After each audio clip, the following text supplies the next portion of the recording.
ప్రేమ కలిగిన పరిశుద్ధుడైన తండ్రి, మీ పాదములకు నమస్కరించి పూజించి ఆరాధించుచున్న దేని దాసునైన నన్ను ప్రియమైన సంగమ మధ్యలో నడిపించినందుకు స్తోత్రములు.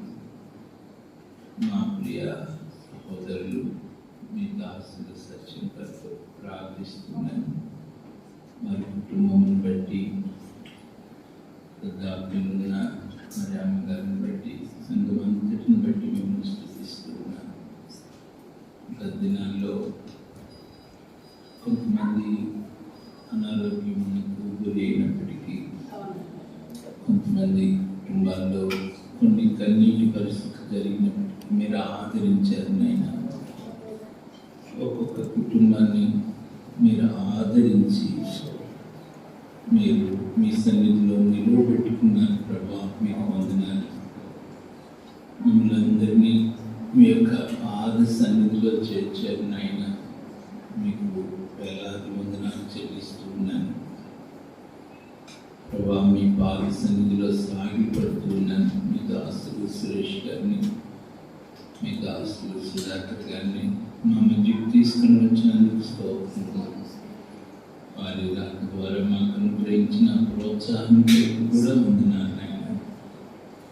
రాత్రి వేళ దీని సేవకులు నన్ను కూడా నీ ప్రజల మధ్యకు తీసుకుని వచ్చారు ప్రభా. మా మధ్యలో సింహాసనాసనుడు అయ్యండి మీరే ప్రకాశించండి. మీ ప్రియ బిడ్డలతో మీరు దర్శించండి, వారితో మాట్లాడండి. ఒక్కొక్కరి మనోనేత్రాలు వెలిగించండి ప్రభువా. ఒక్కొక్కరి అక్కర కొలది మీరు మాట్లాడండి. పరిశుద్ధుడు అయిన తండ్రి, మీ యొక్క మధురమైన నాయన గంభీరమైన స్వరమును మాకు అనుగ్రహించండి. ప్రతి ఒక్కరిని దర్శించండి ప్రభువా. మీ పరిశుద్ధ ఘననామం అత్యున్నతంగా హెచ్చించబడటకు సహాయం చేయండి. మీరు తప్ప ఇంకెవరు కనపడకుండా సహాయం చేయండి. ఈ స్థలంలో మీ నామమే హెచ్చించబడును కాక, మీ యొక్క స్వరమే మీ ముందు కాక, మీరు తప్ప ఇంకెవరు కనపడకుండా ముందు కాక, మిమ్మల్ని ఘనపరుస్తూ మీ యొక్క నామమును అత్యున్నతంగా హెచ్చిస్తారు ప్రభా.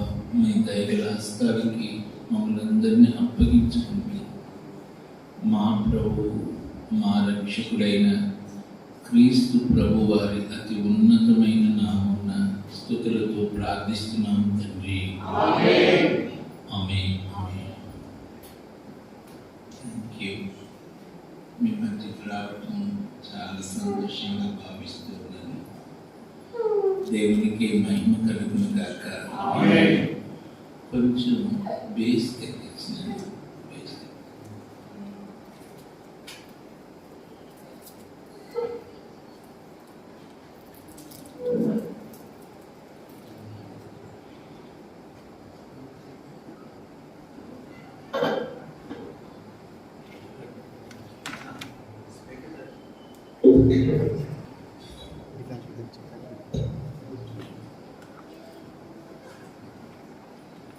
ప్రభు బిడ్డలు ప్రార్థనలో ఉన్నతమైన శిఖరాన్ని ఎక్కాలి. ప్రార్థన చేయటం నేర్చుకోవాలి. నాకు చాలా సంతోషమైంది సత్యం చెప్పినప్పుడు. మేము 24 గంటలు పెట్టుకున్నామని చెప్పినప్పుడు నేను చాలా సంతోషించాను. సరే, చిన్నగా 24, 48 అవ్వాలి, 48, 72 అవ్వాలి, 72, 144 అవ్వాలి. నెక్స్ట్ అందరికి 144 సెక్షన్ అన్నమాట.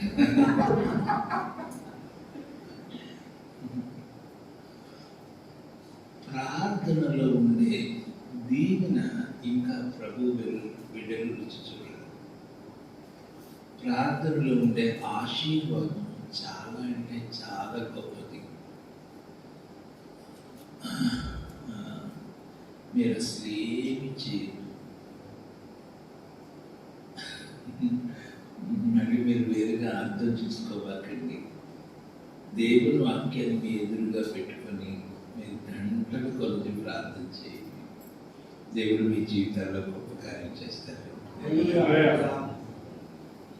చాలా పర్యాయాలు మన శక్తి ద్వారా, మన బలం ద్వారా దేవుని కార్యాలు పొందుకోవాలని చూస్తాం, కానీ ప్రార్థనను మర్చిపోతాం. నేను ప్రార్థన గురించి కొంచెం ఇంట్రడక్షన్ చెప్తాను. చెప్పిన తర్వాత 7వ అధ్యాయంలో మిమ్మల్ని తీసుకుని వస్తాను. ప్రార్థన లేని వలన కలిగే నష్టం చెప్తాను. సౌలు ఘోరాతి ఘోరంగా మరణించాడు. కారణం ఏంటి? ప్రార్థన లేని వలన. సౌలు చనిపోతే చనిపోయాడు, కానీ సౌలు యొక్క కుమారులు కూడా చనిపోయారు. 3 కుమారులు చనిపోయారు. కారణం ప్రార్థన లేని. ఒక వ్యక్తి జీవితంలో ప్రార్థన లోపించినప్పుడు ఏం జరుగుతుందంటే, మొదటి పరిణామం, ఒక వ్యక్తిలో ప్రార్థన లోపించినప్పుడు కలిగే మొదటి నష్టం ఏంటంటే, ఆ వ్యక్తి దేవుని చిత్తంలో నుండి దూరం అవుతాడు. దేవుని చిత్తమునకు దూరం అయిపోతాడు. అది మొదటిది.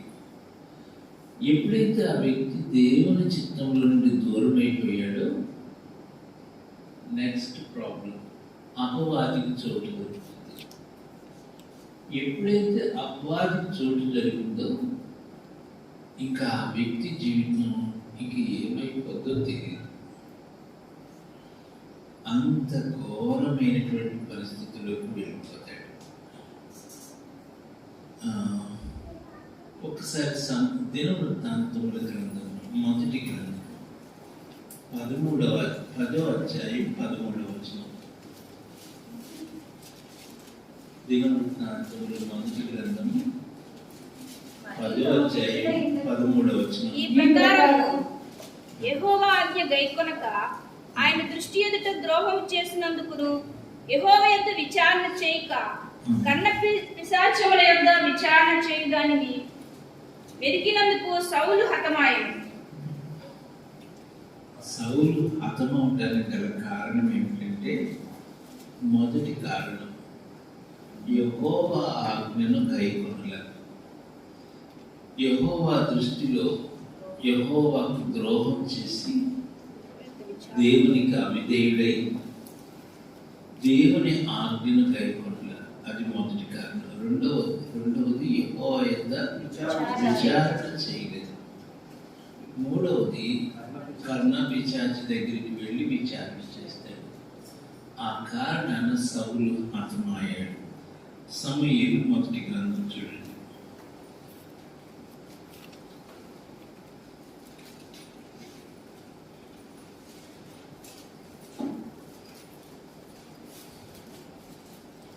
ముప్పై 31వ అధ్యాయం మొదటి నుండి.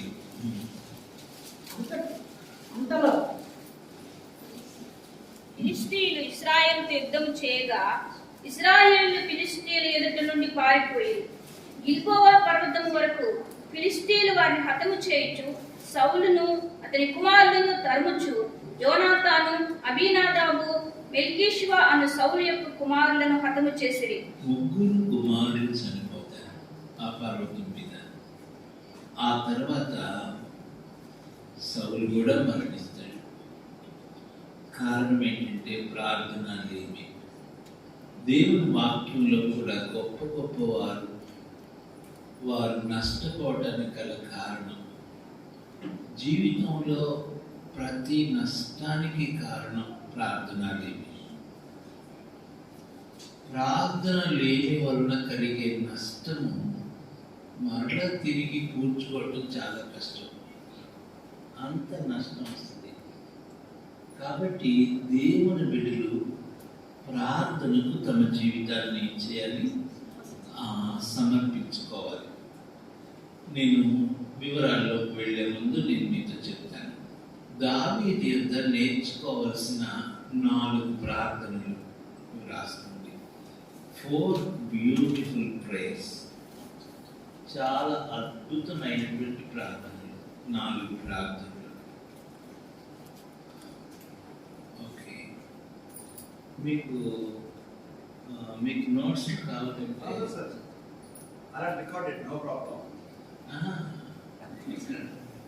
రాసుకోవటానికి మీరు మన దగ్గర కలెక్ట్ చేసుకోవచ్చు.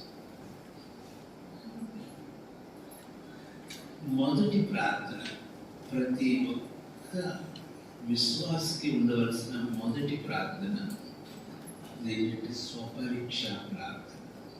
This is very very essential. 139వ కీర్తన 23వ వచనం. 139వ కీర్తన 23వ వచనం. దేవా, నన్ను పరిశోధించి నా హృదయమును తెలుసుకును. నన్ను పరీక్షించి నా ఆలోచన తెలుసుకును. నీ ఆయాస్కరమైన మార్గము నా యందు ఉన్నదేమో చూడుము. నిత్యమైన మార్గమున నన్ను నడిపించుము. ఇది అద్భుతమైన గొప్ప ప్రార్థన అని చెప్పాలి. ఈ ప్రార్థనలో ఏమి అడగట్ల దేవుణ్ణి. మనం ఏం చేస్తామంటే, ప్రార్థన అంటే మనకు అర్థమైంది ఒక్కటే. ఏంటి ప్రార్థన అంటే? అమ్మా, దేవుణ్ణి అడుగుకోవడం. మనమే ట్రాఫిక్ ప్రార్థన అన్నట్టు. ప్రభువా మాకు ఏమిస్తారు అంతే కదా. ప్రార్థన అంటే నేను ఆయా సమయంలో మీకు చెప్పాను. ప్రార్థన గురించినటువంటి వివరణ, the meaning and the definition of prayer. ప్రార్థన అన్న మాట యొక్క అర్థం, నిర్వచనం చాలా గొప్పది. ప్రార్థన అంటే మనం ఏమి అర్థం చేసుకున్నామంటే అడుక్కోవడం, దేవుడితో మాట్లాడటం అనుకున్నాం. కానీ దానికన్నా చాలా ఉన్నతమైంది.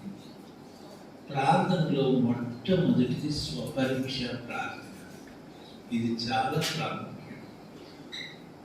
ఇక్కడ దావీదు దేవుని ఏమీ అడగట్లా. ప్రతి రాత్రి ప్రతి దేవుని బిడ్డ పడకకు వెళ్ళే ముందు చేయవలసిన ప్రార్థన ఇది. ఎవ్రీ నైట్ ఈ ప్రార్థన తప్పకుండా చేయాలి. దేవా, నన్ను పరిశోధించును. ఆ తర్వాత హృదయం తెలుసుకును. మళ్ళీ చదువు. దేవా, నన్ను పరిశోధించి నా హృదయం తెలుసుకొనుము.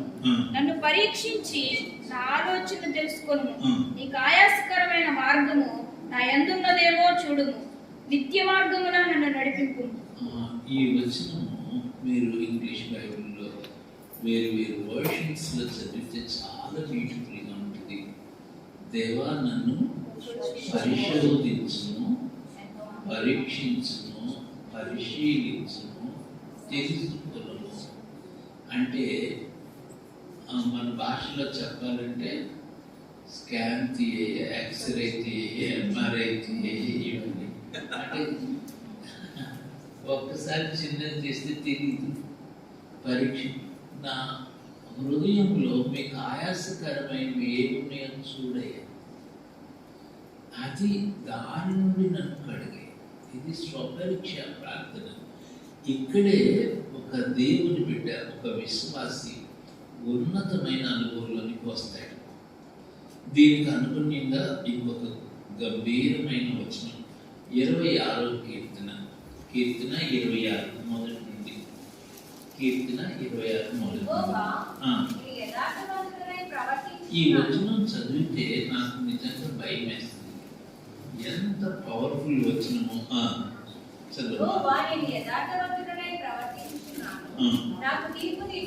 దేవుని అడుగుతున్నాడు ఏమంటున్నాడంటే, దేవా, నాకు తీర్పు తీర్చు, జడ్జ్ మీ. ఏమీ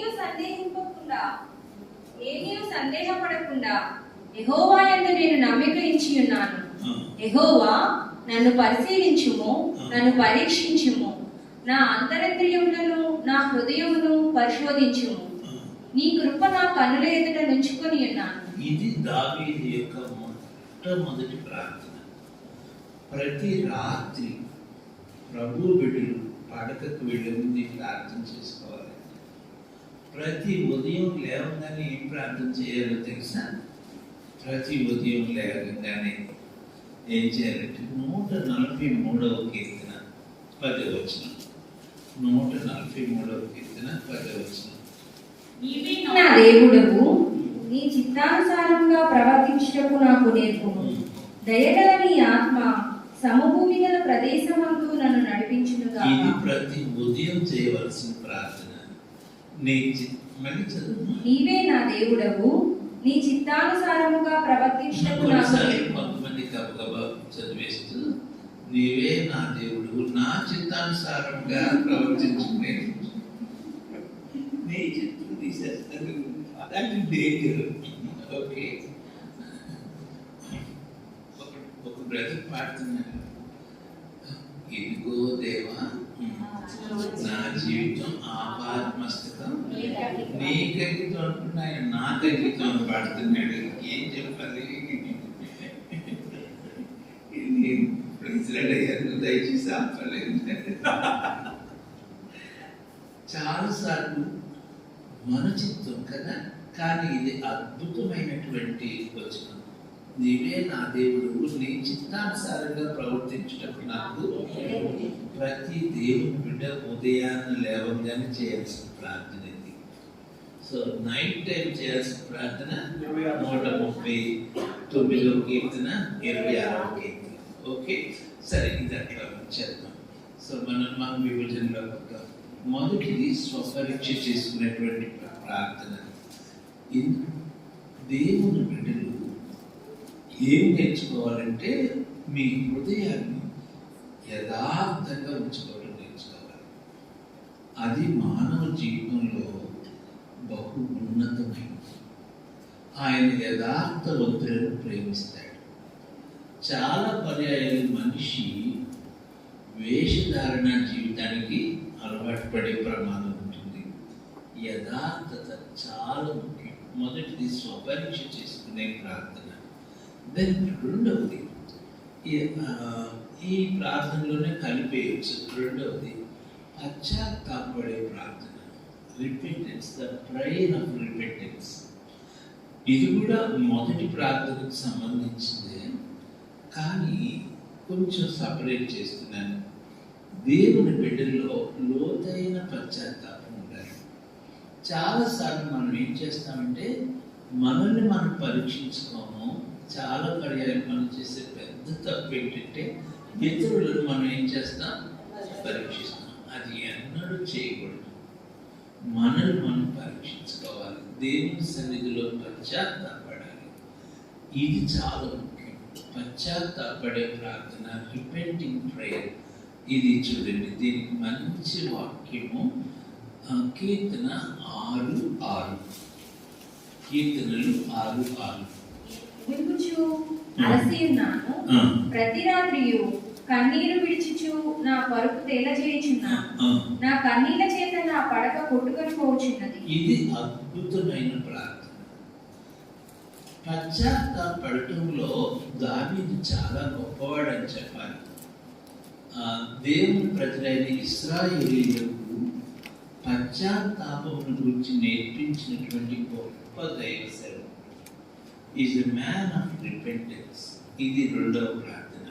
ఓకే, దీని మూడవ ప్రార్థన చూడండి. మూడవ ప్రార్థన చాలా గొప్పది.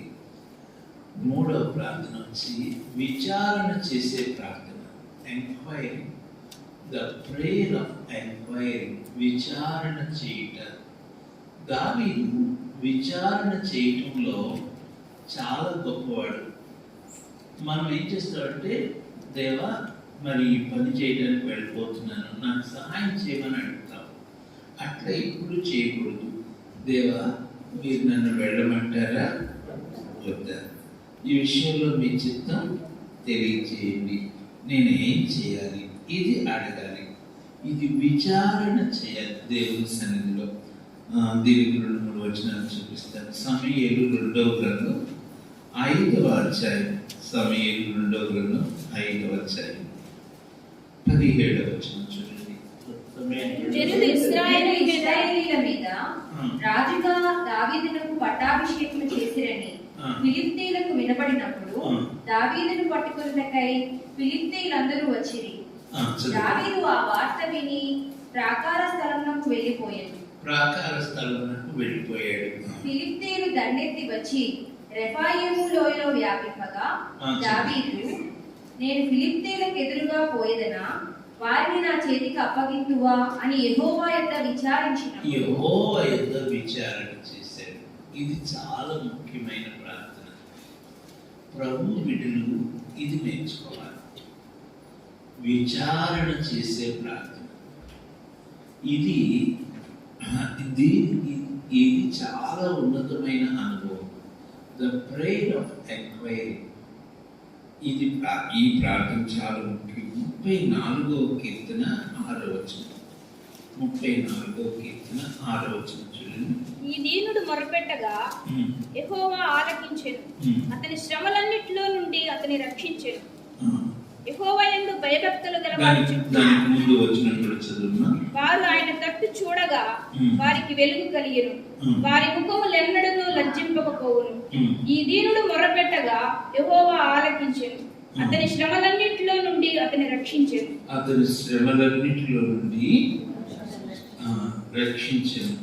అక్కడే విచారణ నేను యెహోవా యొద్ద విచారణ చేయగా ఆయన నాకు ఉత్తరం ఇచ్చెను, నాకు కలిగిన భయములన్నిటి నుండి ఆయన నన్ను తప్పించెను. యెహోవా యొద్ద విచారణ చేయగా, ఇది విచారణ చేసేటువంటి ప్రార్థన.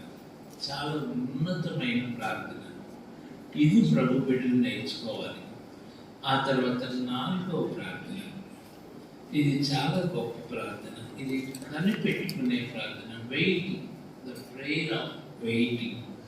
ఇది దావీదు దగ్గర మనం ఇంకా ఉన్నతంగా నేర్చుకోవాలి. కీర్తనలు 40వ కీర్తన 1వ వచనం. కీర్తనలు యెహోవా కొరకు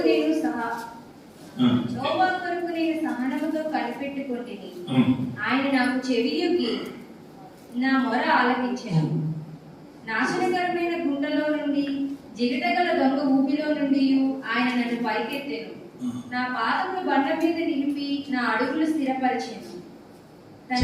తనకు స్తోత్ర రూపముకు క్రొత్త గీతమును మన దేవుడు నా నోట నుంచెను. ఇది చాలా ఉన్నతమైన ప్రార్థన, కనిపెట్టే ప్రార్థన. The prayer of waiting. దేవుని సన్నిధిలో కనిపెట్టుకోవడం. ఎన్నడూ నువ్వు నిరాశపడాల్సిన అవసరం లేదు. ఎన్నడూ నువ్వు దిగులు పడాల్సిన అవసరం లేదు. నేను ఎంతో కాలం నుండి ప్రార్థన చేస్తున్నాను, దేవుడు నాకు ఏమీ జవాబు ఇవ్వలేదని కృంగిపోవాల్సిన అవసరం లేదు. దేవుని సన్నిధిలో ఏం చేయాలి? సహనముతో కనిపెట్టుకోవాలి. దేవుడు అద్భుతమైన కార్యాలు చేస్తాడు.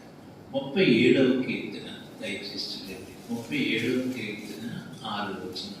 ఆయన వెలుగును వలె నీ నీతిని, మధ్యాహ్నం వలె నీ నిర్దోషత్వమును వెల్లడిపరచును. యెహోవా ఎదుట మౌనముగా నుండి ఆయన కొరకు కనిపెట్టుకొనుము. చాలా గొప్ప వచనం. యెహోవా ఎదుట మౌనముగా ఉండి ఆయన కొరకు కనిపెట్టుకొనుము. తన మార్గమున వర్ధిల్లు వారిని చూచి వ్యసనపడకుము, దురాలోచనలు నెరవేర్చుకుని వారిని చూచి వ్యసనపడకుము. కోపము మానుము, ఆగ్రహము విడిచిపెట్టుము. కోపము మానుము, ఆగ్రహమును విడిచిపెట్టుము. వ్యసనపడకుము, అది కీడుకే కారణము. అది కీడుకే కారణము. చదువు. కీడు చేయువారు నిర్మూలమగుదురు. యెహోవా కొరకు కనిపెట్టుకుని వారు దేశమును స్వతంత్రించుకుంటారు. యెహోవా కొరకు కనిపెట్టుకుని వారు ఏం చేస్తారట? దేవుడు ఎంత ఉన్నతంగా ఇచ్చిస్తాడో చూడండి. దేశమును స్వతంత్రించుకుంటారట. ఈ 37వ కీర్తనే 34వ వచనం. యెహోవా కొరకు కనిపెట్టుకొని ఉండుము, ఆయన మార్గమును అనుసరించుము. ఆయన మార్గమును అనుసరించుము. భూమిని స్వతంత్రించుకున్నట్లు ఆయన నిన్ను హెచ్చించును. ఆయన నిన్ను హెచ్చించును. ఇది అద్భుతమైన ప్రార్థన. ఆయన నిన్ను ఉన్నతంగా హెచ్చిస్తాడు. ఓర్పుతో నువ్వు కనిపెట్టుకోవాలి. కనిపెట్టుకున్నప్పుడు దేవుడు నీ పట్ల ఆశ్చర్యమైన కార్యాలు చేస్తాడు. నేను మీకు 5 ప్రార్థన చెప్పానా? 6 చెప్పానా? 4. మొదటిది స్వపరీక్ష చేసుకునే ప్రార్థన, రెండవది పశ్చాత్తాపడే ప్రార్థన, మూడవది విచారణ చేసే ప్రార్థన, 4వది కనిపెట్టుకునే ప్రార్థన, దెన్ 5వది దేశము కొరకు చేసే ప్రార్థన, ప్రేయింగ్ ఫర్ ద నేషన్. ఇది దావీదు జీవితంలో ప్రతి వ్యక్తి నేర్చుకోవాలి. 119వ కీర్తన 136 వచనం. 119వ కీర్తన 136 వచనం. జనులు నీ ధర్మశాస్త్రమును అనుసరింపకపోయినందుకు నా కన్నీరు ఏరులై పారుతున్నది. ఇది ప్రజల కొరకు. ఓ, ఎంత కన్నీటితో ప్రార్థిస్తున్నాడో చెప్పడానికి వీలేదు. నేను 5 ప్రార్థనలు జ్ఞాపకం చేశాను. ఈ రాత్రి వేళ మీకు ఎబినేజర్ ప్రార్థన అనుభవాన్ని మీతో చెప్తాను. సమూయేలు మొదటి గ్రంథం 7వ అధ్యాయం చూడండి. సమూయేలు మొదటి గ్రంథం 7వ అధ్యాయం. ఈ 7వ అధ్యాయం బహు విశేషమైన అధ్యాయం. ఇక్కడ నేను మీకు చాలా ఆత్మీయ సత్యాలు, ఆత్మీయ పాఠాలు నేర్పించాలి. 7వ అధ్యాయంలోనికి మిమ్మల్ని తీసుకుని వెళ్ళక ముందు దేవుని యొక్క ఉన్నతమైన శక్తి, the power of God, the power of the ark of God, దేవుని మందసము యొక్క శక్తి. దేవుని మందసము ఎంత శక్తి కలిగినదో చెప్పడానికి వీలేదు. 4వ అధ్యాయం చూస్తే సమూయేలు మొదటి గ్రంథం 4వ అధ్యాయంలో ఇశ్రాయేలు ప్రజలు భయంకరంగా ఫిలిష్తీయుల ఎదుట ఓడిపోతారు. ఆ దినాన భయంకరమైనటువంటి అపజయం మరి వారికి కలుగుతుంది. చాలా మంది ఇశ్రాయేలీయులు చనిపోతారు. సమూయేలు మొదటి గ్రంథం 4వ అధ్యాయం చూడండి. 4వ అధ్యాయంలో చాలా మంది చనిపోతారు. అప్పుడు ఇశ్రాయేలీయులు భయంకరంగా వారు గుండె చెదిరిన వారు అవుతారు. చూడండి 4వ అధ్యాయంలో లేక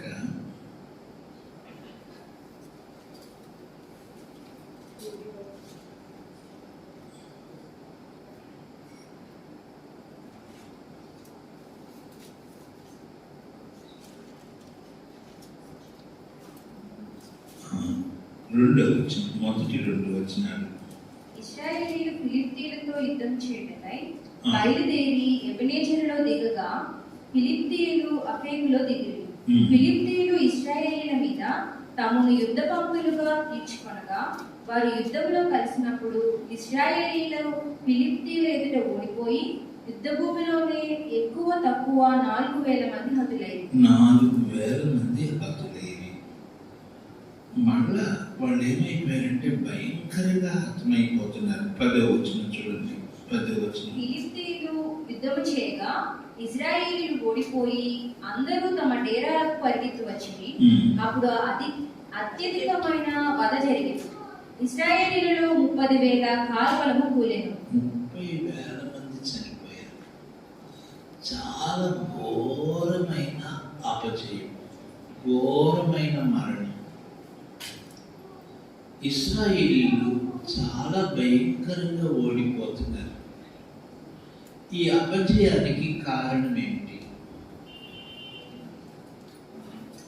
మానవ జీవితంలో కలిగే ప్రతి నష్టమునకు కారణం ఏమిటి? ప్రతి అపజయము వెనకాల ఉన్న పరిస్థితులు ఏంటి? మనం ఏం నేర్చుకోవాలి అని మనం జాగ్రత్తగా దేవుని యొక్క వాక్యం పరిశీలన చేస్తే ఈ భయంకరమైన ఓటమికి, అపజయాలకి కారణం ఏంటి అంటే వారు దేవుని వాక్యమునకు అవిధేయులై ఉన్నారు. భయంకరంగా ఇశ్రాయేలీయులు దేవునికి ఏమయ్యారు? అవిధేయులు. ఆ కారణాన వారు ఫిలిష్తీయుల చేతిలో చాలా ఘోరంగా ఏమైపోయారు? ఓడిపోయారు. అనేక వేల మంది చనిపోయారు.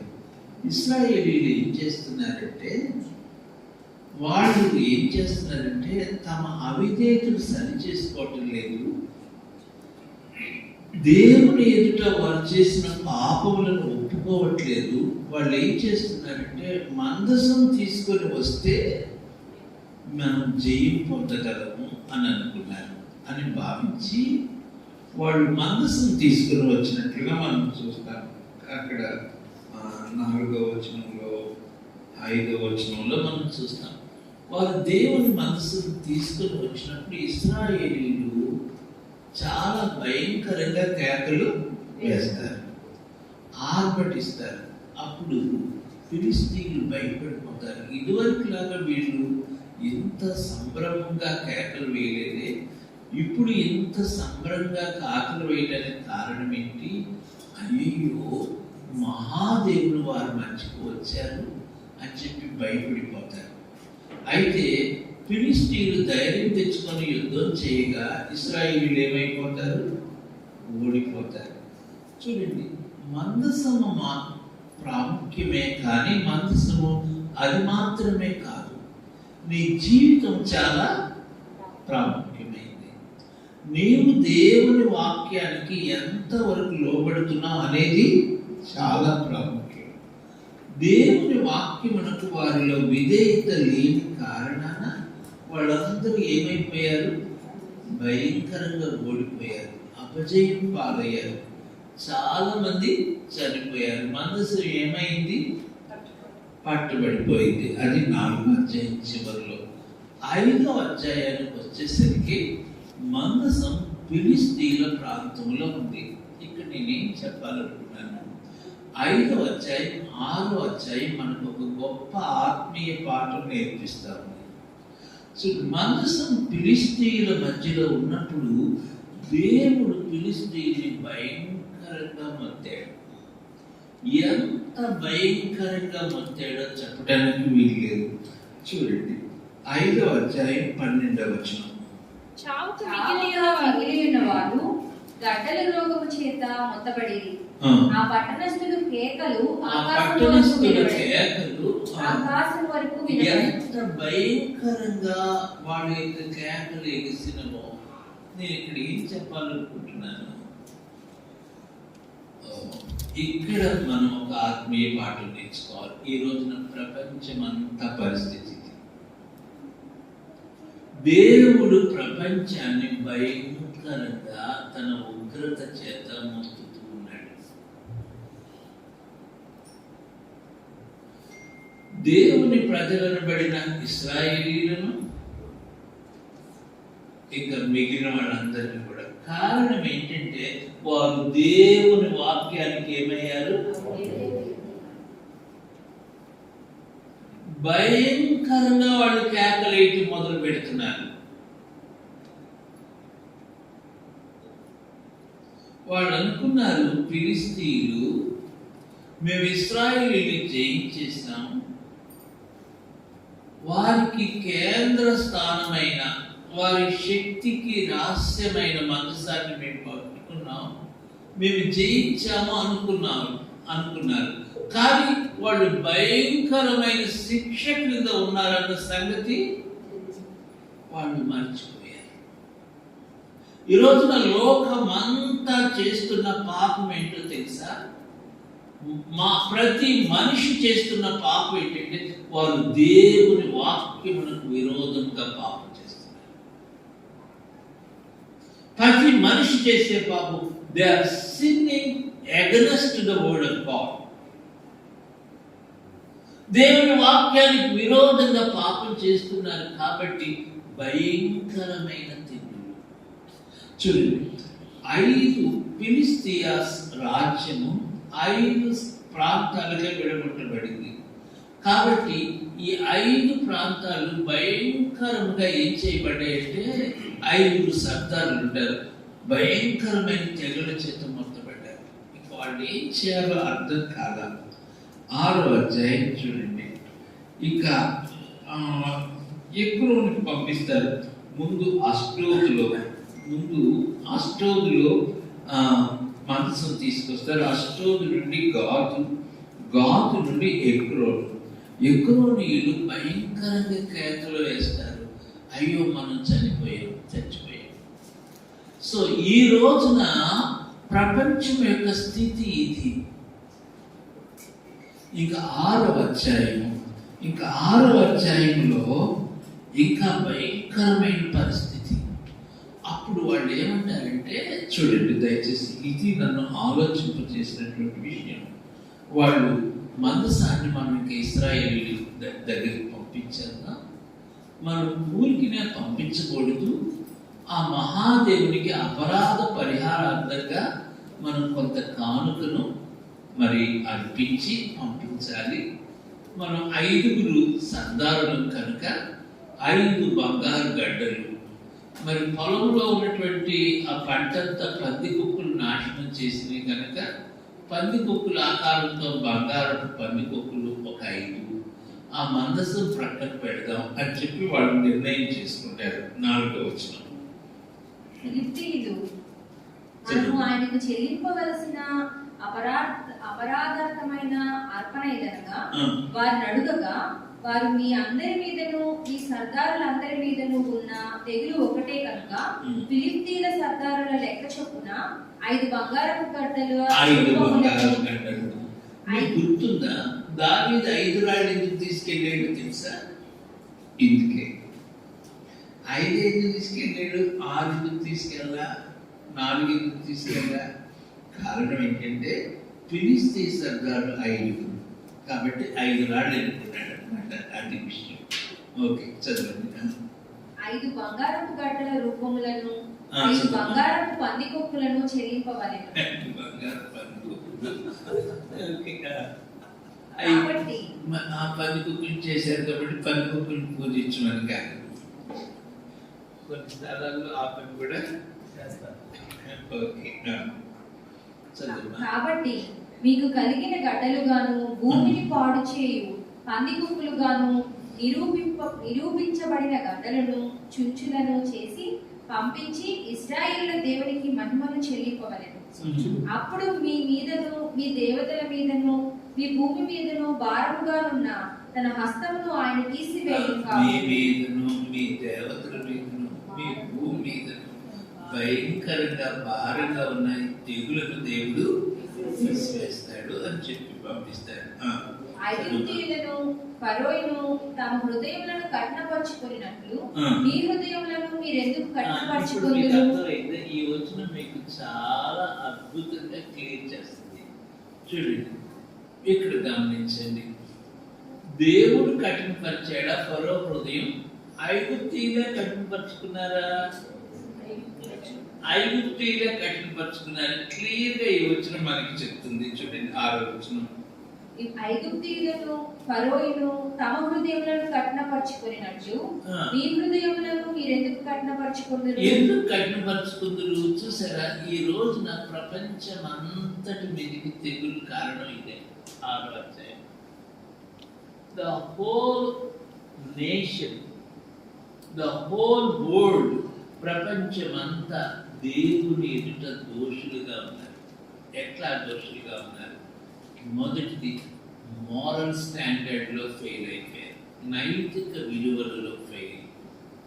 2, ఆత్మీయ విలువలలో ఫెయిల్ అయిపోయారు. మానవాళి అంతా దేవుని ఎదుట దోషులుగా ఉన్నారు. అందువలన మానవ జాతి మొత్తం మీదకి ఏం చేశాడు దేవుడు? ఘోరమైన తెగులు, భయంకరమైన తెగులు. నేను మీతో చెప్పిన ఈ తెగులు రానయ్య దినాల్లో ఎంత సివియారిటీ పెరుగుతుందో మనం ఊహించలేము. ఇప్పుడు ప్రస్తుతం చైనాలో చాలా స్ట్రిక్ట్ లాక్డౌన్ జరుగుతుందంట. న్యూస్లో చాలా భయంకరమైన పరిస్థితి. ప్రపంచంలో చాలా ప్రాంతాలు భయపడుతున్నాయి, వణికిపోతున్నాయి. మీకు ఒక వారం వచ్చిన చూపించిన నేను ఈ దినాల్లో జఫన్యా గ్రంథాన్ని చెప్తున్నాను. జఫన్యా గ్రంథం 1వ అధ్యాయము చూడండి, మొదటి 2 వచనాలు. యూదారాజుకు ఆమోను కుమారుడైన ఆ. యోషియా దినములలో హిజ్కియాకు పుట్టిన అమరియా కుమారుడగు హిజ్కియాకు పుట్టిన అమరియా కుమారుడగు గెదల్యాకు జననమైన ఆ. కూషీ కుమారుడగు జెఫన్యాకు ప్రత్యక్షమైన యెహోవా వాక్కు ఆ. ఏమీయు విడవకుండా ఏమీ విడవకుండా భూమి మీద ఉన్న సమస్తమును నేను ఊడ్చివేసేదను. మీరు ఈ వచనం జాగ్రత్తగా వినండి. ఈ వచనం రెండో వచనం చదువుతుంటేనే భయం వేస్తుంది. ఇది ఎట్లా చదవాలో తెలుసా? పెద్దగా అరిచి చదవాలి. ఏమీ విడవకుండా ఊడ్చి పారేస్తాను, జాగ్రత్త. ఇక ఏది మిగలదు, అంతయు దేవుడు ఊడ్చేయబోతున్నాడు. చదువు. ఇదే యెహోవా వాక్కు. మనుష్యులనేమి పశువులనేమి నేను ఊడ్చివేసేదను. మొత్తం ఆకాశ పక్షులనేమి ఆ. సముద్ర మత్స్యములనేమి దుర్జనులనేమి వారు చేసిన అపవాదములనేమి నేను ఊడ్చివేసేదను. ఆ. భూమి మీద ఎవరినూ లేకుండా మనుష్య జాతిని నిర్మూలన చేసేదను. రూట్ చేసేసిన పరిస్థితి ఇది రాబోతుంది. నేను ఇక్కడ ఏం చెప్పబోతున్నాను? రెండు మాటలు రాస్తాను. మందసం యొక్క దీవెన ఒక భాగము, మందసం ద్వారా కలిగేటువంటి ప్రళయం మరొక భాగం. లేక ప్రళయం అని చెప్తాం, లేకపోతే ఉగ్రత, లేకపోతే తెగులు, అది రెండు. దేవుని మందసం యొక్క విచారణ చేసినప్పుడు కలిగే దీవెన, మందసం కలిగి ఉండటం వలన కలిగేటువంటి దీవెన ఎంత గొప్పదో, దేవుని మందసమునకు అవిధేయులవటం వల్ల కలిగేటువంటి నష్టము, తెగులు ఎంత భయంకరమైనవో ఈ రెండు కొంచెం కాంట్రాస్ట్ చేయడానికి చెప్తున్నాను. ఎప్పుడైతే దేవుని మందసమునకు నీవు విధేయుడివై ఉంటావో, దేవుని మందసములో ఉన్న దేవుని ఆజ్ఞలకు విధేయుడివై ఉంటావో, దేవుని యొక్క విచారణ చేసే వ్యక్తివిగా ఉంటావో, దేవునికి నమ్మకంగా లోబడే వ్యక్తివిగా ఉంటావో, అప్పుడు నీవు ఉన్నతంగా ఏం చేయబడతా? జీవించబడతా. అప్పుడు ఫిలిష్తీయులు మందసాన్ని వాటి మీద ఎక్కించి పంపించేస్తారు. ఇంకా ఆ మాటలు నేను అంతా చెప్పిన 6వ అధ్యాయంలో. అప్పుడు ఆ మందసము బెత్షెమెషుకు వస్తుంది. ఈ బెత్షెమెషు వారు చాలా ఆనందపడతారు. ఆ మందసాన్ని ఆ బండి మీద నుంచి దించి వాళ్ళు ఆ బండిని ఆ బండి కర్రలని నరికి ఆ ఎద్దులతో దేవునికి బలి అర్పిస్తారు. వాళ్ళు అక్కడ చాలా పెద్ద పొరపాటు చేస్తారు. చాలా భయమేసే మాట ఇది నేను మీతో చెప్పి ముందుకు వెళ్ళాను. వాళ్ళు ఏం చేశారంటే మందసాన్ని దించిన తర్వాత మందసం మీద ఉన్న మూతను తెరిచి చూస్తారు. అంతే 40,000 మంది చనిపోతారు. 54,000 50,000, 40,000 కాదు. చూడండి 19వ వచనం. బెత్షెమెషు యెహోవా మందసమును తెరచి చూడగా దేవుడు వారిని హతము చేసి ఆ జనులలో 50,070 మందిని మొత్తెను. 50,070 మంది. యెహోవా గొప్ప దెబ్బతో అనేకులను మొత్తగా జనులు దుఃఖాక్రాంతులేరి. అప్పుడు బెత్షెమెషు వారు పరిశుద్ధ దేవుడైన యెహోవా సన్నిధిని ఎవరు నిలవగలరు? మన యొద్ద నుండి ఆయన ఎవరి యొద్దకు పోవాలని చెప్పి కిర్యత్యారీము కాపురస్తులకు దూతలను పంపి ఫిలిష్తీయుల యెహోవా మందసమును మరలా తీసుకుని వచ్చిరి. మీరు వచ్చి మీ దాపునకు దాన్ని తీసుకుని పోవాలని వర్తమానం పంపిరి. ఇప్పుడు ఇశ్రాయేలీల దేశంలోకి మందసం తీసుకున్నారు. ఓకే, ఇప్పుడు 7వ అధ్యాయంలోకి వచ్చేసాం. ఇప్పుడు మందసం కిర్యత్యారీములో ఉంది. సో నేను వాక్యంలో 3 భాగాలు చెప్తాను. ఓకే, ఇక్కడ జాగ్రత్త. మొదటిది కిర్యత్యారీము, 2 మిస్పా, 3 ఎబెనేజర్. 3 levels of prayers, 3 అంతస్తుల ప్రార్థన. అది చెప్తాను. కిర్యత్యారీము అంటే అర్థం చెప్తాను, రాసుకోండి. కిర్యత్యారీము అంటే అర్థము మ్రానులు గల పట్టణము అని అర్థం. సిటీ ఆఫ్ వుడ్స్, మ్రానులు గల పట్టణం. ఈ కిర్యత్యారీములో దేవుని మందసము ఉంది. కిర్యత్యారీములో ఉన్న క్రైస్తవులు అన్నాం, లేకపోతే కిర్యత్యారీములో ఉన్న దేవుని ప్రజలు ఎట్లా ఉన్నారు? వీరు ఇశ్రాయేలీయులే. కిర్యత్యారీములో దేవుని మందసం ఉందా లేదా చెప్పండి. ఉంది. కానీ వారు ఎలా ఉన్నారు చూడండి దయచేసి. వారు అప్పుడు ఫిలిష్తీయులు మరలా ఇశ్రాయేలు మీదకి వస్తూ ఉన్నారని ఇశ్రాయేలీయులు భయపడుతున్నారు. భయపడుతూ ఏం చేస్తారు? భయపడుతూ సమూయేలునకు వాళ్ళు వర్తమానం పంపారు. మీరు మా కొరకు ప్రార్థన చేయండి అని అడిగారు. చూడండి 2వ వచనం. మందసము కిర్యత్యారీములో నుండిన కాలము 20 సంవత్సరములాయెను. ఇశ్రాయేలీయులందరూ యెహోవాను అనుసరింప దుఃఖించుచుండగా సమూయేలు ఇశ్రాయేలీయులందరితో ఇట్లనెను, మీ పూర్ణ హృదయముతో యెహోవా యొద్దకు మీరు మళ్ళుకొనిన ఎడల అన్య దేవతలను అష్టారతు దేవతలను మీ మధ్య నుండి తీసివేసి. ఇది కిర్యత్యారీము యొక్క ప్రార్థన. మందసం ఉందా లేదా? అన్ని దేవతలు కూడా ఉన్నాయా లేవా? మందసం ఉందా లేదా? లోక సంబంధమైనటువంటి ఆచారాలు కూడా ఉన్నాయా లేవా? ఇది పరిస్థితి. మందసం ఉందా లేదా? అసమాధానం ఉందా లేదా?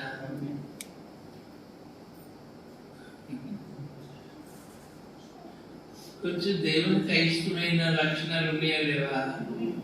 అది కిర్యత్యారీము. కిర్యత్యారీము వారు అంటున్నారు, మేము చాలా గొప్పవాళ్ళం అండి, మా దగ్గర మందసం ఉందండి. మందసం మళ్ళీ again we brought back or మందసాన్ని తిరిగి తీసుకొచ్చామండి అంటున్నారు. కానీ దేవునిని అనుసరించే జీవితం వాళ్ళకి, దేవునికి విరోధమైన అన్య దేవతల వాళ్ళ దగ్గర. ఇది చాలా మంది ప్రభు పిల్లల యొక్క పరిస్థితి. రక్షణ పొందుతున్నారు, బాప్తిసం తీసుకుంటున్నారు, కానీ ఏదో దేవునికి అవిధేయకరమైన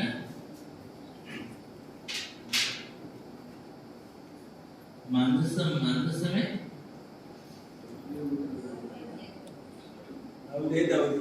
టీవీ.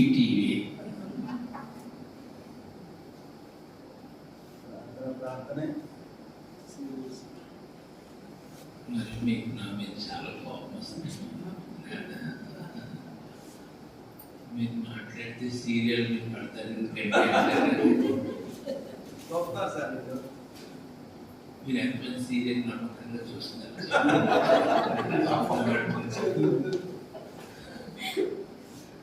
సీరియల్ చూస్తే నష్టం ఏంటి అని మీరు నాతో వాదిస్తారు. సీరియస్ చూస్తున్నారు. సీరియల్ చూడటం వల్ల కలిగే నష్టం చెప్తాను, రాసుకోండి. మొదటి నష్టం, మీ ప్రార్థన జీవితాన్ని సాధారణంగా గమనిస్తే you lose the prayer life. రెండవది, మీ మనసులో సాధారణ విష బీజాన్ని విత్తుతాడు. చూడబోటిని దృశ్యాలు చూశారనుకో, ఇంక పద్దాకా అవే పండుకున్నా కానీ నిద్రపోతున్నా కానీ చెప్పండి, కరెక్ట్గా చెప్పాము. ఈ రోజున యవనస్తులైన బిడ్డలు చేయరాని ఘోరమైన పనులు చేయడానికి కారణం ఏంటంటే, ఇది సాతాను వాడే భయంకరమైన కాలేజ్ అట. సినిమాలు, సీరియల్స్ భయంకరంగా. అది మీ ఆత్మీయ మనసు చాలా ప్రాముఖ్యం. మీ మనసును చాలా జాగ్రత్తగా కాపాడుకోవాలి. చూడండి, పేతురు రాసిన మొదటి పత్రిక మొదటి అధ్యాయం 13వ వచనం. కాబట్టి చదువు. మీ మనస్సు అను నడుము కట్టుకొని నిబ్బరమైన బుద్ధి కలవారై. మనస్సు అను నడుము కట్టుకోవాలి, అది చాలా ప్రాముఖ్యం. మీ మనస్సు అను నడుము కట్టుకోవాలి. ఓకే, నిబ్బరమైన బుద్ధి కలవారై చదువు. యేసుక్రీస్తు ప్రత్యక్షమైనప్పుడు ఆ. మీకు దేవుడు కృప విషయమై సంపూర్ణ నిరీక్షణ కలిగి ఉండుడి. నేను మీ మనస్సు అని నడుము కట్టుకోవాలి. మీ మనస్సు చాలా జాగ్రత్తగా ఉంది. నేను ఈ స్కూల్ ఆఫ్ ప్రేయర్ అని నేను కొంచెం ప్రార్థన కొరకు ఆసక్తి గల వారికి నేను చెప్తా ఉంటాను. ఆ స్కూల్ ఆఫ్ ప్రేయర్లో ముందు నేను చెప్పే విషయం ఏంటంటే మనస్సుల గురించి. మీ మనసు చాలా జాగ్రత్తగా కాపాడుకోవాలి. చూడండి దయచేసి దానియేలు గ్రంథం 9వ అధ్యాయం. దానియేలు గ్రంథం 9వ అధ్యాయం చూడండి, మొదటి నుండి. ఆదియుడగు అహష్వేరోషు యొక్క కుమారుడైన దర్యావేషు కల్దీయులపైన రాజాయుడు. అతని ఏలుబడిలో మొదటి సంవత్సరమందు దానియేలును నేను యెహోవా తన ప్రవక్తయగు యిర్మీయాకు సెలవించి తెలియచేసినట్టు యెరూషలేము పాడుగా ఉండవలసిన 70 సంవత్సరములు సంపూర్తి అగుచున్నవని గ్రంథముల వలన గ్రహించి తిని. అంతటా నేను గోనెపట్ట కట్టుకొని ధూళి తలపైన వేసుకొని ఉపవాసం ఉండి ప్రార్థన విజ్ఞాపనలు చేయుటకై ప్రభువుకు దేవుని ఎదుట నా మనస్సును నిబ్బరము చేసుకుంటుని. He's making the mind. మీ మనస్సు అనేది చాలా ముఖ్యం. మీ మనస్సు దేని మీద నువ్వు సెట్ చేసుకుంటావో నీ జీవితం దాని ప్రకారం నడుస్తుంది. మీ మనస్సులో దేవునికి అపవిత్రమైన ఉన్నాయనుకోండి, మీ జీవితం అంతా అపవిత్రమైపోతుంది. ఇది మీరు చాలా జాగ్రత్తగా మీరు గమనించాలి. మీ మనస్సు అనే నడుము కట్టుకోవాలి, మనస్సును నిబ్బరం చేసుకోవాలి. తర్వాత ఇంకొక వచనం చూపిస్తాను. కొలస్సీలకు రాసిన పత్రిక 3వ అధ్యాయం మొదటి వచనం. కొలస్సీ 3:1. మీరు క్రీస్తుతో కూడా లేపబడిన వారైతే మీరు క్రీస్తుతో కూడా లేపబడిన వారైతే పైనున్న వాటిని వెదకుడి. పైనున్న వాటినే వెతకండి. అక్కడ క్రీస్తు దేవుని కుడిపార్శ్వమున కూర్చుండి ఉన్నాడు. అక్కడ దేవుడు క్రీస్తు దేవుని కుడిపార్శ్వమున కూర్చుండి ఉన్నాడు.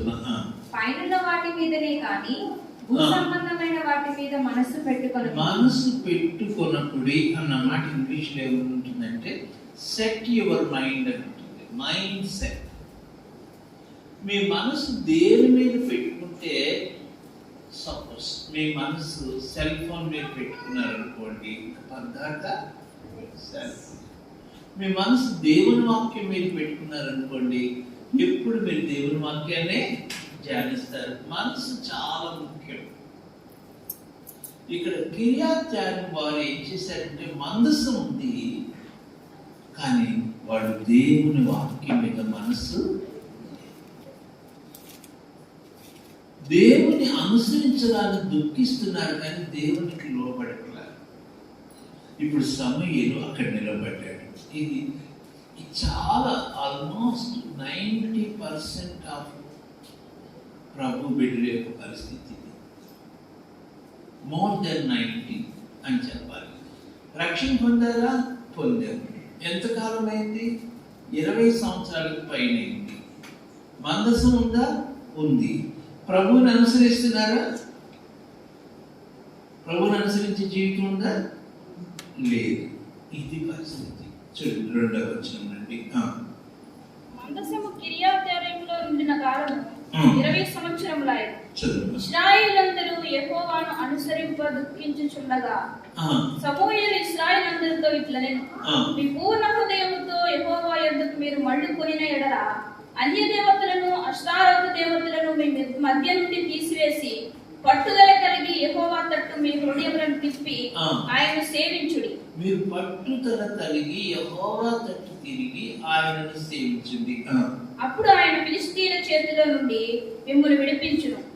కిర్యాత్యారీంలో ఒక ఉన్నతమైన అనుభవంలోనికి సమూయేలు నడిపిస్తున్నాడు.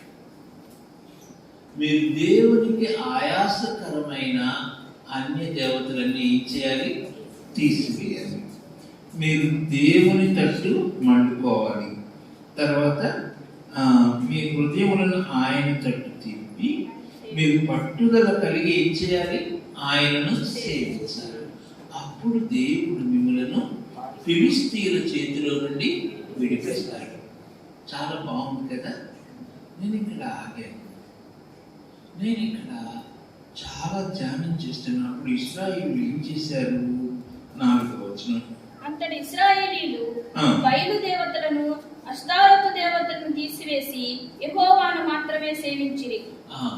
చూసారా, వాళ్ళు అన్ని విసర్జించి దేవుణ్ణి సేవించారు. అవునా?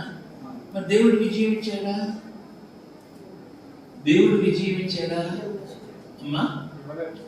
ఎందుకని? ఇది నన్ను ఆలోచింపు చేస్తున్నటువంటి విషయం. నేను దేవునితో మాట్లాడాలనుకుంటున్నాను. దేవా, వీళ్ళు మరి ఇశ్రాయేలందరూ మీకు ఆయాస్కరమైనవన్నీ తీసేశారు కదా, మరి విగ్రహాలను తీసేశారు కదా, మరి చక్కగా మిమ్మల్ని ఆరాధిస్తున్నారు కదా, మీరు ఎందుకు విజయం ఇవ్వలేదు? ఇది దేవుని పరిశుద్ధ హృదయాన్ని సంతోషపరచట్లేదు. ఇది దేవుని God is not satisfied with this thing. దేవుని హృదయం సంతోషపడరా. ఇప్పుడు వాళ్ళు ఇక్కడ నుండి మిస్పాకు వస్తున్నారు. మిస్పాలో ఏం చేస్తున్నారో చూడండి. దాని రెండవ అనుభవం చూడండి. రెండవ అనుభవం మిస్పా యొక్క ప్రార్థనా జీవితం. అది 5వ వచనం. అంతటి సమూయేలు ఇశ్రాయేలునందరినీ మిస్పాకు పిలువనప్పుడు, నేను మీ పక్షమున యెహోవాను ప్రార్థన చేతునని చెప్పగా, వారు మిస్పాలో కూడుకుని నీళ్లు చేది యెహోవా సన్నిధిని కుమ్మరించి ఆ దినం ఉపవాసం ఉండి యెహోవా దృష్టికి మేము పాపాత్ములమని ఒప్పుకొనిరి. ఇక్కడ గమనించండి, మిస్పాలోకి వచ్చారు. మిస్పాలో చాలా ఉన్నతమైన అనుభవం. కన్నీరు ఉపవాసం ఉంటున్నారు లేదా? ఉన్నారు. నీళ్లు చేతి దేవుని సన్నిధిలో కుమ్మరించారా? కుమ్మరించారు. మరి కన్నీటితో ప్రార్థన చేశారా? దేవుని విజయం వచ్చిందా? ఎందుకని? వై? ఇది ఈ రాత్రి నాకు దేవుడు ఇచ్చిన ఆత్మీయ బయటపాటు. ఈ రోజున ప్రభు బిడ్డలు ప్రార్థిస్తున్నారు కానీ సంథింగ్ ఈజ్ ల్యాకింగ్. అది నేను మీతో చెప్పాను.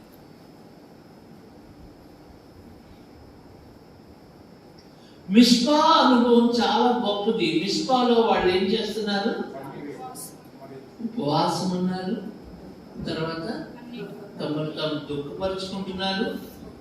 నీళ్లు చేరి యెహోవా సన్నిధిలో కుమ్మరించారు, ప్రార్థన చేస్తున్నారు. కానీ ఏమి లేదు, విజయం లేదు. ఇంకా ఫిలిష్తీయులు ఏం చేస్తున్నారు?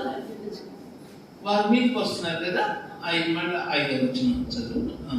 అంతటి సమూయేలు ఇశ్రాయేలునందరినీ మిస్పాకు పిలువనప్పుడు, నేను మీ పక్షమున యెహోవాను ప్రార్థన చేతునని చెప్పగా, వారు మిస్పాలో కూడుకొని నీళ్లు చేది యెహోవా సన్నిధిని కుమ్మరించి ఆ దినం ఉపవాసం ఉండి యెహోవా దృష్టికి మేము పాపాత్ములను ఒప్పుకొనిరి. పాపాత్ములను ఒప్పుకుంటున్నారు, పశ్చాత్తాపడ్డారు. కానీ వాళ్ళలో ఏం రావట్లేదు, విజయం. మిస్పాలో సమూయేలు ఇశ్రాయేలుకు న్యాయం తీర్చుచూ వచ్చెను. ఇశ్రాయేలీయులు మిస్పాలో కూడి ఉన్నారని ఫిలిష్తీయులు వినినప్పుడు ఫిలిష్తీయుల సర్దారులు ఇశ్రాయేలు మీదకి వచ్చారు. అప్పుడు ఇంకా ఏం జరుగుతుంది? ఇంకా ఫిలిష్తీయులు వస్తున్నారు. కారణం ఏంటి? నా ప్రశ్న ఏంటంటే, దేవా, వారు మీకు అవిధేయకరమైనవన్నీ తీశారు కదా, మీరు ఎందుకు విజయం ఇవ్వలేదు అంటే దేవుడు అంటాడు, వారి విషయంలో నాకు సంతోషం లేదు. దేవా, వారు ఉపవాసం ఉన్నారు కదా, తమను తాము దుఃఖపరుచుకుంటున్నారు కదా, ఇంకా నీళ్లు చేరి మీ సన్నిధిలో కుమ్మరించారు కదా, వాళ్ళు ప్రార్థన చేస్తున్నారు కదా, దేవా మీరు విజయం ఇవ్వచ్చు కదా అంటే దేవుడు అంటాడు, వారి విషయంలో నాకు ఇంకా తృప్తి లేదు, నాకు సంతోషం లేదు. ఏదో వాళ్ళలో లోపిస్తా ఉంది. ఏమి లోపిస్తా ఉంది? ఆ అప్పుడు సమయని యజ్ఞేజర్ దగ్గరికి తీసుకెళ్తారు. ఇది యజ్ఞేజర్ మీటింగ్. కొంతమంది ఏమంటారంటే, ఓ మేము రక్షణ పొందాము, వాక్యానుసారం